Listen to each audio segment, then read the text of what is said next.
here with David Taylor at the Olympic Training Center. David, talk about what's going on this week. It's been a really good camp. So we're out here for 10 days. Pretty much a whole national team. There's been a handful of college guys. Just a big camp gearing up for these winter tours coming up. A handful of us going to Paris, a couple guys going to Oregon, and then really primarily getting ready for the World Cup here in about 8 weeks. So going through a lot of positional work, getting a lot of wrestling in. I mean, anytime you get this many talented guys in the room at one time, we're all so competitive that definitely brings the best out of each one of us. So it's I think when I was younger, coming to these camps, getting out of your comfort zone sometimes is difficult, but as I've gotten older, these camps are so beneficial, and I've really become a big advocate of coming here, and just there's so many benefits that it's exciting. It's exciting around being on these guys, and we can pick brains of these world champs like Jordan and even Logie Bear, Snyder, and all these different guys, and then you throw in everyone else here. It's just so many great minds together. It's pretty exciting. Cool. You recently were at the World Clubs Cup. Talk about that experience. You had a great outing, just kind of what that did for you in your wrestling. Yeah, it was exciting. I was since joining Titan Mercury about a year ago, that was the one thing I was really looking forward to, is really going over and wrestling. I'd say the one primary reason is you're guaranteed to get 4 matches, and a lot of times you go over international tournaments, there's so many things that go into it that you may travel all the way over there and get the best guy first round, maybe not wrestle that good. There's so many variables. Maybe only you wrestle 1 match, and there you get to wrestle 4. And that was with my transition to 86, and I've had some ups and downs. It's a little bit of a roller coaster effect getting adjusted to this weight class. So a good example is I went out there and I actually lost my first match to a guy that I just didn't wrestle very well. And if that would have been a normal tournament, I would have been one and done out of the tournament. So having the ability to be able to get those matches and that experience, and I wrestled better and better each match, and was able to wrestle a great opponent in the finals when we wrestled the Iranian team. So it's it was a good jump start to the beginning of the year, and I'm really excited to be a full-size 86 and be healthy and ready to hit these winter competitions. I'm heading to Paris at the end of this month, and I'm going to World Cup at 86. Then our nationals, and the World Team Trials. So I think when I wrestled my best, when you look back, in the collegiate years and when I came right out of college, I was getting 30 plus matches a year. So that's that formula I'm trying to replicate this year. And I think over the years, you look at the guys that have done well internationally, they wrestle 20 to 30 matches a year. So I think that's something that look at Snyder last year. He wrestled in a lot of matches. I think Jordan, when he was younger, just getting on the scene, wrestled a lot of matches.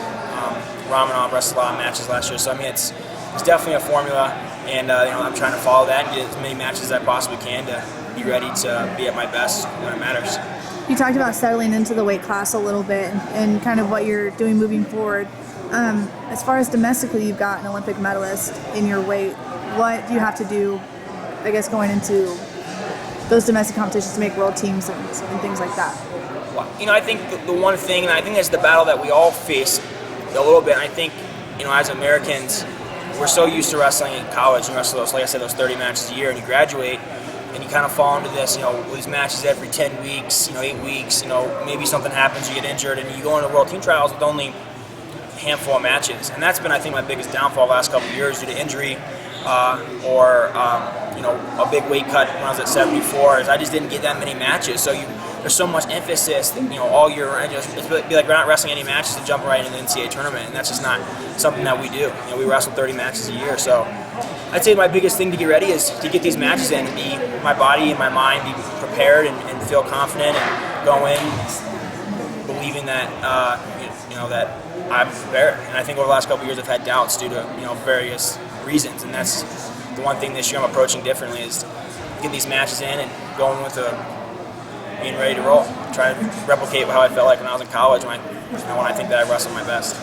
Give us a little update on what's going on at Penn State with you. Who's in the room that's wrestling you tough and things like that? I mean, Penn State's got so many hammers. I'm very fortunate at Penn State. When we wrestle in the Inline Wrestling Club, and just our Inline Wrestling Club alone, I mean, we have so many. We got 3 Olympic gold medalists, with Kale and Varner, and Yonemitsu, Japanese Olympic gold medalist in 2012. So, for me, as I get bigger, as I filled in this weight class, I can now wrestle Kale, pretty much all the time. And I'd say that's one of the biggest transitions I've made in the room. Over my college career, I wrestled Casey Cunningham every single day, primarily, almost every day. And as I've gotten bigger now, I can transition to start wrestling Kale more. So, that's the biggest thing. Morgan McIntosh he's a beast. He's extremely talented. Bo Nickel, everyone knows how good Bo is. Kid is really talented, great scrambler. So I mean, and then you throw in just, I could go on and on and on again, but I mean those are the guys I probably wrestle with the most. And so I think when you throw that into what most people are getting in the rooms, I think I have the best training partners in the entire country, maybe without a doubt. So that's definitely exciting. So that the training is going well, and trying to prepare as much as I possibly can for these competitions. So life has changed also in another way that you got married. Talk about married life. For me, it's not that much different. My wife and I have been together for a while, but it's definitely exciting. I think being married is. I'm just really fortunate. My wife is awesome. She does everything for me. I'm definitely spoiled.